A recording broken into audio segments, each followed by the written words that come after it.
But yeah, so I'm talking about managing challenging situations with compassion. When I first started to develop this, I was thinking about calling it de-escalating challenging situations with compassion, but then I thought, well, doesn't that set us up for failure? Because we don't always 100% achieve de-escalating those challenging situations, right? But we can manage them all with compassion. We can make sure that everybody is safe and we're able to support the people that are involved in that situation. So with general awareness, first and foremost, we always want to have a plan for how your day is going to go, a plan for how the visit or the appointment is going to go. And plans can be easier if we know the person, right? Because we kind of have an idea, how did they behave last time? What kind of interactions did we have? All of that. But we want to make sure that whether we know the person or not, we're making a connection as soon as we see them. Connections, we know, are super important to building rapport and getting things established for the service that you need to provide. So the way we make that connection is you make an introduction if you haven't met before, right? That's simple. We all do that. But we have a smile on our face. All of you are extremely smiley as I was looking around the room today. But again, how could you not be after that worship, right? After we bring God into our hearts. So I think that that connection can be easy, but it doesn't mean that it's easy for the person on the other side. So that's why, our own ease, our own comfort is extremely important in making that connection. And if we don't know the person, then it can be more challenging to make a plan about how we want everything to go. But we can do this with general awareness. So there are 3 parts that you might already know, you might be aware of. Environmental awareness. What do we need to look out for in the environment? Any potential weapons, right? Because if things start to escalate, we want to be safe. In this room, there are probably 1,000 potential weapons, right? It doesn't have to be a knife, it doesn't have to be a gun, it's everything. Some of you have coffee mugs, could be a weapon. Some of you have pens, right? Could be a weapon. So we want to be aware of that, but we want to be aware of where are exits. So I see a couple exits in this room. So I feel pretty safe here, right? I have a way to get out. But we have to remember that a lot of times exits are entrances too. So not only can I get out, but who can come in? So who's around? And perfect timing, actually. Thank you. We didn't plan it, I swear. But those entrances, we have to be aware of who might come and who might enter that we're not prepared to interact with. And with self-awareness is extremely important. We have to know who we are, right? We have to know, what are my triggers? What really frustrates me, right? What are my biases? Because we all have them and we have to work to not have them. And, what are my abilities? I'm not the best person in every situation. None of us can be, right? But we can be helpful and supportive. I also have to be aware of our setting events. I don't know if you know those, but setting events are kind of what set us up for the day, right? So today, I'm driving here on 222. If you're from this area, you know exactly what I'm talking about. It's a very frustrating highway to be on, right? People are braking suddenly, and it could easily have swayed the way my day was going. But thankfully, I came here and had a setting event of worship, which really brought my heart into that compassionate place. So, we have those setting events, but setting events, they can change the way we handle or respond to those triggers. So normally, my trigger happens and I feel okay. I can handle it. I've got pretty good coping skills, right? But when I have a setting event that puts me in a less than compassionate place, I may be really blunt or short with someone and not tell them bad news in a really helpful way, right? A supportive way. And then we look at that awareness of others. So with awareness of others, I have to know not only who's around me, but who is close by if I need help. And I don't know your systems at Bridge of Hope, but hopefully you have people to call if there was a reason to need some assistance. But we also want to be aware, if we know the person we're interacting with, what might their trigger be? I might know, and sometimes people will tell you things that upset them. Other times you learn over time, right? So we have to be aware of all of this. I'm pretty sure you're familiar with this. If not this version, some version of the crisis cycle. And it might be, I don't know, I guess it's kind of clear to read, but if it's a little challenging to read, I'm sure you know the basics of it, right? We start at baseline. What's someone's typical behavior? How do they usually act? And when people are at baseline, they're pretty good, right? Things are calm. They also are not easily distracted. But if I have a headache, that becomes my trigger. And my trigger then changes what's happening in my body and in my mind, right? So, which I guess my mind is in my body, but you get it. So we think about that trigger as an event or a situation that causes a change in the behavior. And when triggers happen, we have two paths, right? We can escalate, moving up the mountain of crisis, or we can go right over to the side to stabilization, which stabilization is the returning to baseline behavior, which is what we want. So on a good day, when I've got my coping skills in place, I can go right over to stabilization. But, I've had that terrible traffic on the way here. Somebody cut me off. It made me upset. So I move up to escalation.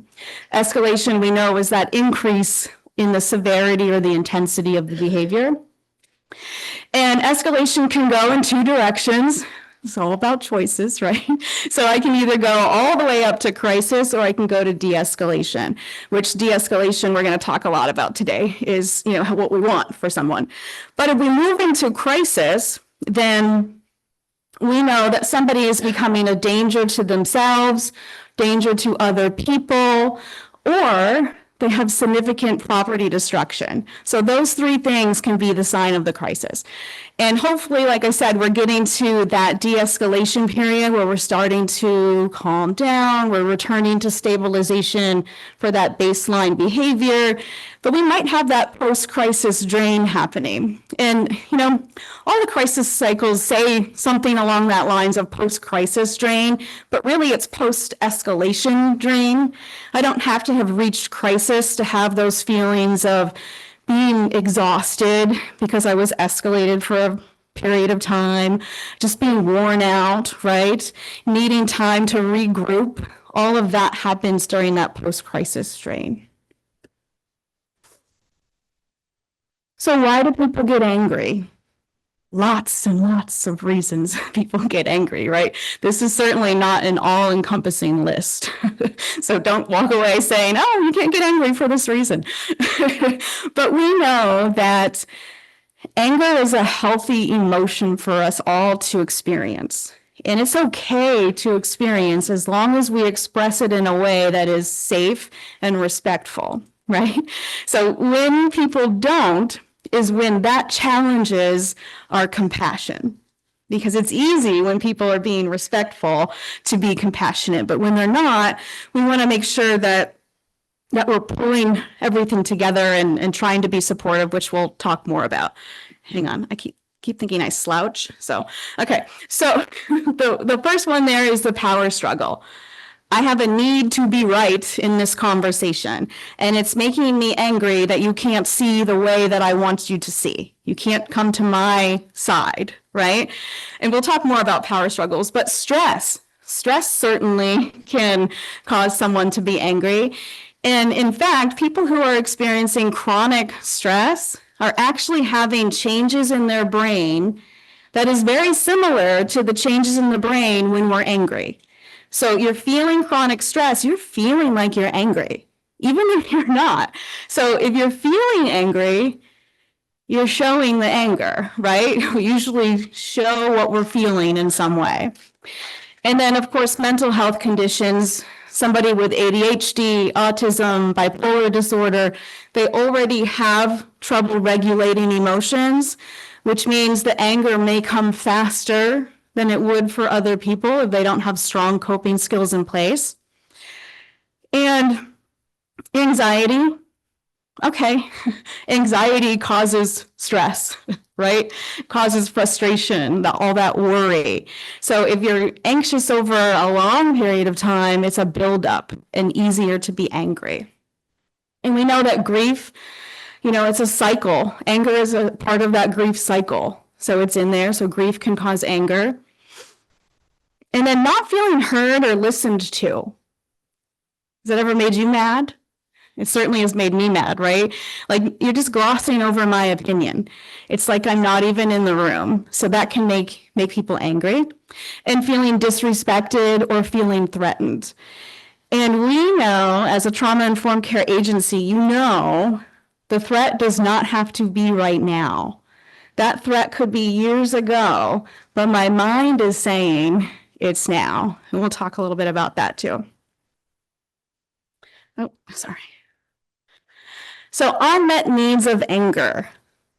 All those reasons that people get angry really probably could be summed up here, right? There's safety. So the safety is feeling that your safety or your well-being is threatened. Okay, this is physical safety and this is emotional safety. And then integrity, feeling that something was wrong or unfair. I think we can feel that. And I would think that the participants and the families you're working with could feel that something is unfair. And feeling unloved or rejected or disrespected, right? Feeling like you're alone, like nobody's there to support you. And then actualization, feeling that something is preventing you from reaching your goals. I think this could be one you encounter a lot with your participants too. And I could be wrong, so, you can tell me, but I don't do your work, but I'm making a guess that, I think they're probably feeling a little like there's barriers in the way, right? And, beyond this, we think about sometimes we're angry because of vengeance. We want to show that person, right? We want to show them. And, when we bring Christ to people, we learn how to dampen that need for vengeance. Because really, vengeance is really all about being an emotion of anticipation, right? It feels really good to think about what we're going to do, but then we do it and none of that dopamine gets released. So it's really about anticipation. So, through Christ, we can dampen that and really learn to look inward into our heart and see that. Let's see. So you may have heard of this, the amygdala hijack. So we referenced mental health conditions earlier. And so in things like depression, there's a chemical imbalance in our brain, and this causes changes to our amygdala. Okay, so the amygdala we actually have two. It's on either side of our brain at the base of the brain, and it's just a collection of cells. That's all it is. Seems pretty insignificant when you look at it, but it's got powerful abilities to help us process strong emotions like fear and pleasure. So in 1995, there was a psychologist named Daniel Goleman who wrote a book about emotional intelligence. It's a good book. But he coined this term, amygdala hijack. And it pretty much is, and I should have said this, but the amygdala, if you don't know, is our survival brain. So it's kind of what has been changed when we go through a traumatic event, okay? And what's happening is the amygdala is sending these stress hormones all throughout the brain. And it tells our body, should I fight or should I run away? Which of course we know is the fight or flight, right? So when that's happening, it's actually interesting that when all those stress hormones are coming, and you may know this, so I'm sorry, but it really interests me. When the stress hormones are going out, it's activating the amygdala and it's shrinking the hippocampus. So the hippocampus, another part of the brain that's responsible for it's responsible for making short-term memories into long-term memories, but also helping us process emotion. So especially particularly like avoidance behaviors and anxiety. So imagine that part of your brain is shrinking and this other part is becoming more powerful, right? And we want to work on preventing amygdala hijacking. And some real life examples, there's tons of examples of amygdala hijack, but some that you might relate to. The traffic example that I was saying earlier. Somebody cuts me off and I yell, right? That road rage, amygdala hijack, okay? Throwing your phone at someone when they tell you the news that your loved one is in the emergency room. Strong emotions happening. Or maybe I've been struggling to open up this can in my kitchen for several minutes, so I slam the can on the counter, right?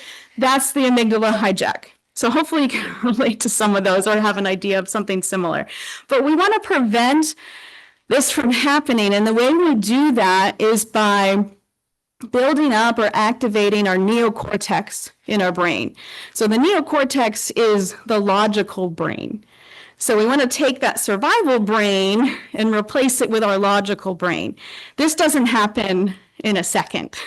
This is a long-term process, right? So you can't say to someone in the middle of an amygdala hijack, hey, let's get your neocortex going, because it's not going to work. Sometimes it may help to reach some de-escalation, because when we activate our logical brain, we're doing things like puzzles, word games, physical exercise can do it too, right? All of that. So we want to work on those things in the people that we support. We want to put those into place, and ourselves too, because that's important for ourselves too.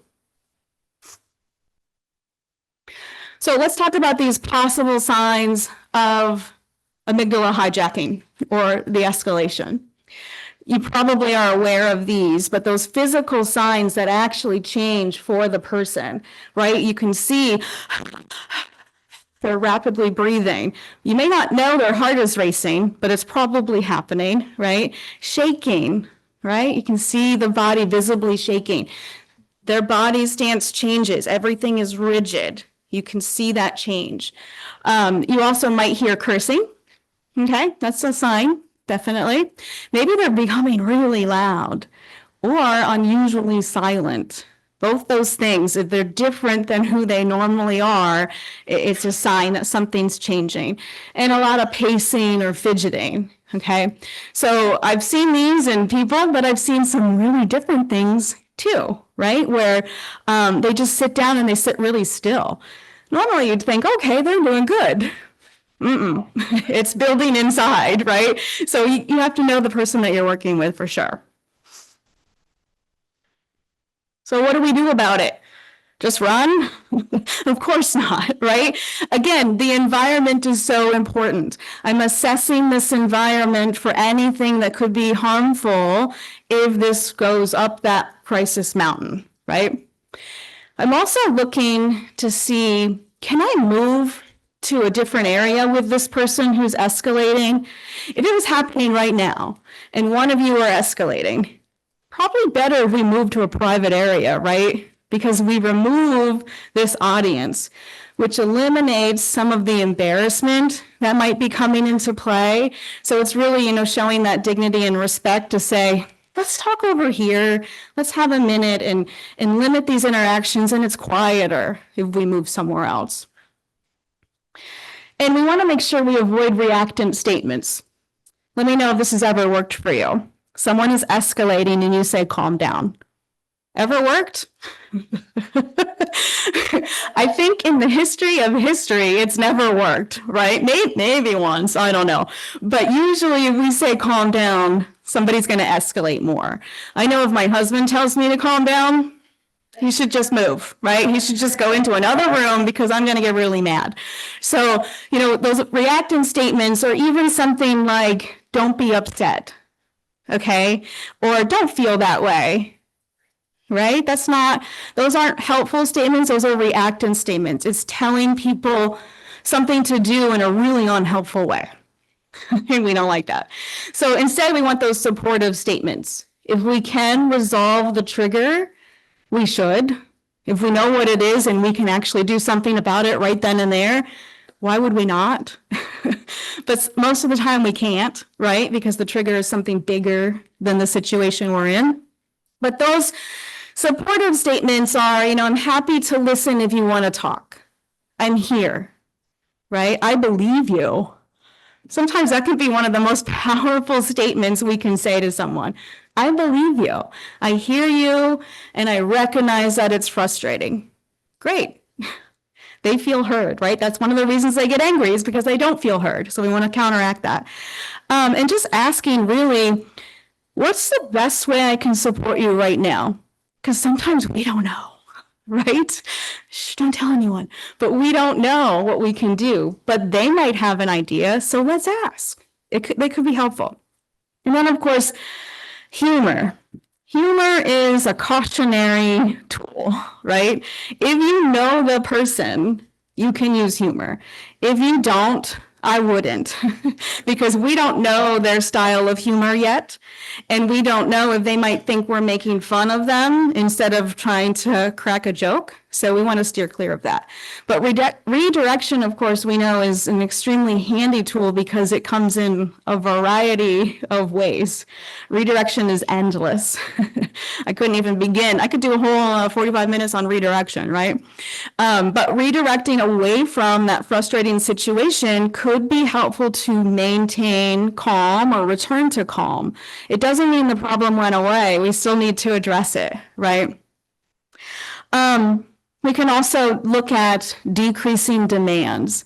If I'm escalating and you need me to fill out 5 forms today, this is not the time to ask me, right?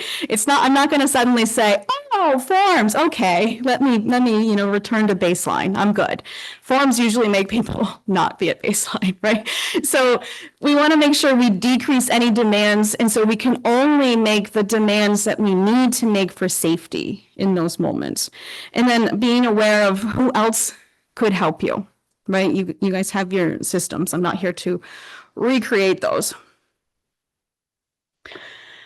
But I think it's really important that we remember people don't want to be experiencing escalation or crisis. Nobody sets out in their day and plans, what's going to be my crisis today, right? Nobody really does that.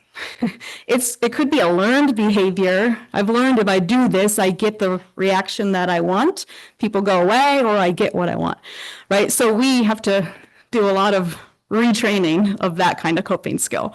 But I think it's important as you're teaching de-escalation techniques to anyone that you focus on these terms on this page.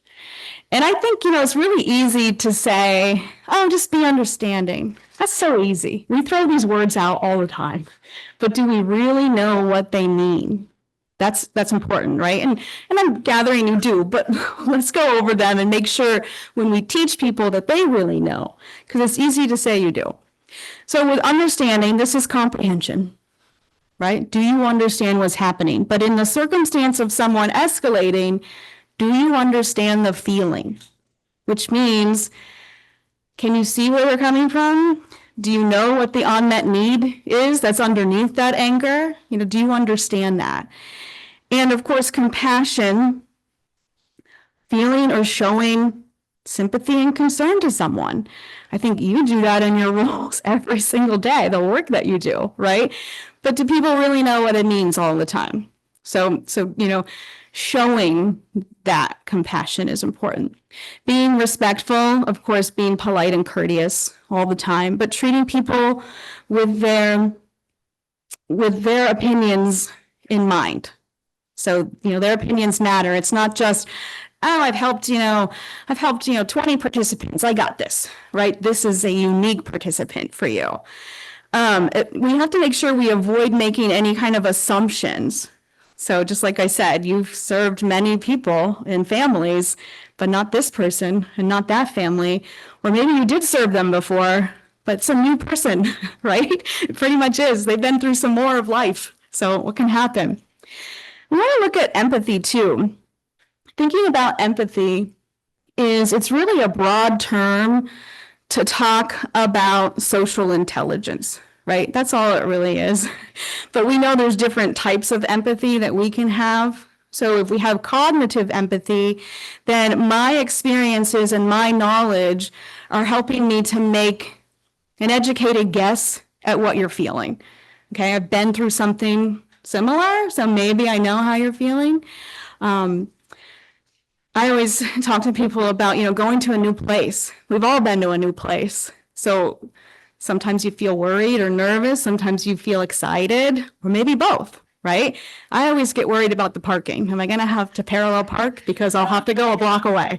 Like I just will. I'll be late. So I'll park somewhere else and get an Uber, right? But so I was thankful for the parking lot today. But we also think about emotional empathy. With emotional empathy, this could be where we start to mirror what someone is feeling. So you're anxious, I'm feeling it too, right? We really can be intuitive beings. So we start to feel that same thing. Compassionate empathy, where it's the act of doing something to help someone who's distressed. So we could be the actual helper, or we could be directing the help. Right? That's the way it works. And then somatic empathy. So with somatic empathy, oh gosh, I see that you're really embarrassed and you're starting to, get red in the face and you're starting to feel a little nauseous. I feel kind of nauseous too, right? We have that connection, that empathy connection. And then, of course, when we look at dignity, we're thinking about the worthiness of the person. How do we make them feel valued? That's important in life, especially for people who may not have felt that in the past. So we need to look at that. Oh, with de-escalation, using that simple and clear language, right? When people are stressed, do they hear what we're saying? Probably not all of it, right? They hear maybe the last couple words because that's what sticks in their mind. So that means when we're giving any kind of request or direction, we don't want all of our politeness modifiers that we usually use, right? Like I might say, would you mind opening the door? I feel like it's getting warm in here. That's okay, but maybe she's feeling stress right now. Hopefully not during this, but feeling some stress. So I might just say in a really clear way, and I apologize, I don't know your name, but please open the door. Clear, I got rid of the jumble, right? So clear requests have 3 pieces. They're positive, directed, and observable. So positive requests are things that we tell you to do instead of telling you to stop doing. So if I wanted you, I keep using you, you're right in my eyesight, my line of vision. Right when if I wanted you to stand up, I wouldn't say, I really want you to stop sitting, right? I would say, please stand up. That's telling you something to do. So positive doesn't have to mean I'm really cheery and happy about doing this, right? It's giving you something to do. And directed would be just being very specific about it. I wouldn't say open a door because there are multiple doors in this room. And then observable, I can see or hear that you actually did it, right? It's hard to say, oh, just act your age. Because what does that mean? One, I don't want to know your age because I don't want to tell you mine. So we're not going to share ages, but we're also, even if I did, what would that mean to you? Nothing. So, we use things that are observable. I can see or hear that you did it. I can see if you're going to stand up. I can see if you open the door. Those are observable requests. Then we also want to make sure that we're responding selectively. Answer only information questions when people are escalating. So answer the question of, why do I have to fill out all these forms? There's a reason, right? It's not just because we like to have paperwork shuffled around. We like to be able to support you, and this is why. But we don't want to answer questions like, why does no one help me here? Right? What would happen if we answered that? We might start to get defensive, right? It's about our ego in that moment, which really it's about the person. So we only answer those questions that are about information. And then empathy, I think we talked about that enough. But we'll actually probably not because empathy is really important, but we want to have that. And we don't really want to solicit more about how they're feeling or interpret their feelings in that moment. Because they're already escalated, I don't want to continue to focus on what's making them really frustrated or upset. So not only is our body language important, because obviously I put it here twice, but the body position, right?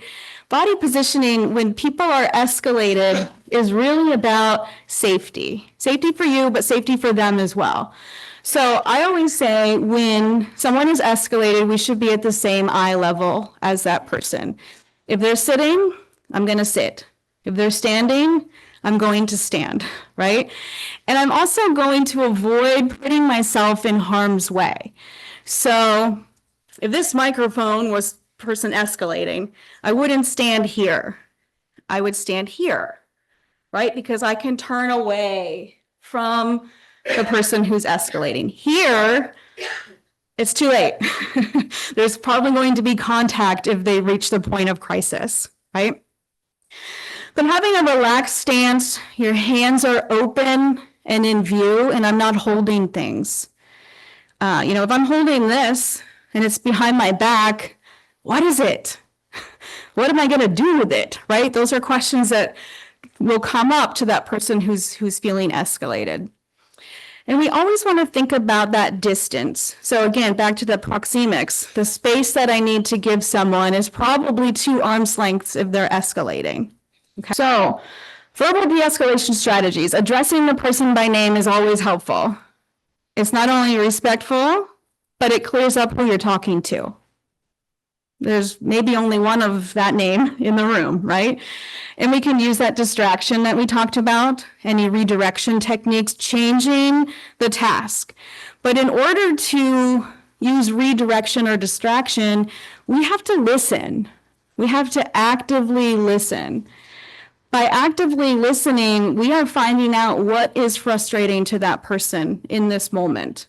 Otherwise, I make an assumption and it could be wrong, right? And then I'm redirecting them away from a task that's actually maybe helping to de-escalate them. So we want to do that. And of course, through active listening, we're affirming our understanding and we're having sincerity. Use of that calm voice is extremely important. If we're calm, that sends the message, I can help you through this. I can manage this. We always want to avoid threatening any kind of punishment. I mean, I don't think you guys would do that, but we don't want to say services are going to end if you don't do this. That's not helpful. And then we don't want to ignore escalations that could lead to severe behaviors. So if someone is escalated and yelling, okay, I can manage this, then they reach behind them and pick up the knife, I have to address that, right? I have to get out of that area. I can't just be like, well, I could probably get them to de-escalate. We're not going to risk that. And then avoiding those power struggles. Remember, power struggles are a reason that people get angry. But there's different types of power struggles that we have to be aware of and make sure we don't get caught in, because we won't win the power struggle. And so it sets the tone of a wrong relationship, right? But there's one about defending one's authority. So someone has attacked your credibility. You can't ever help me, right? That one. I hear that with my clients. Not a lot. But, you can't ever help me, or you always have the wrong answer, right? Because they don't like what I'm saying. So when we think about that, we don't want to respond to that, because we get into this power struggle and then we're not even talking about the issue anymore. I'm defending my ego, right? Actually, I do. Remember that time when, no, obviously, it's not appropriate. But then also personal button pushing. I kind of know what pushes people's buttons, right? We all learn that, but we don't use it unless we want to have a power struggle, and then we might use it. And then bringing up history, okay? You've said that if I fill out this form 6 times, you've said this, that it would help me, and it hasn't. Bring it back to the present topic. Talking about that history stuff usually isn't helpful. Now, there may be times where it's appropriate, right? And then we have those issuing ultimatums, do it or else. It's never worked. All that does is kind of send a message to the person try it. try it and see if I mean what I say, right? It's a temptation. So we don't want to do that. This take-home message is really that nothing magical is happening. We're just using our compassion, and we're speaking from our heart, and we're being supportive, and we're doing what we can through patience. But it is important that you know this through your schooling and your training, you've got it, right? But your neighboring volunteers are coming from all different areas. So they have to practice these things, because it's really easy when things are at baseline for me to be compassionate, right? And then you hit my trigger and you escalate. And I don't like it when people yell, so it makes me yell, right? There's all these things that happen. So we have to make sure people practice and we give feedback too.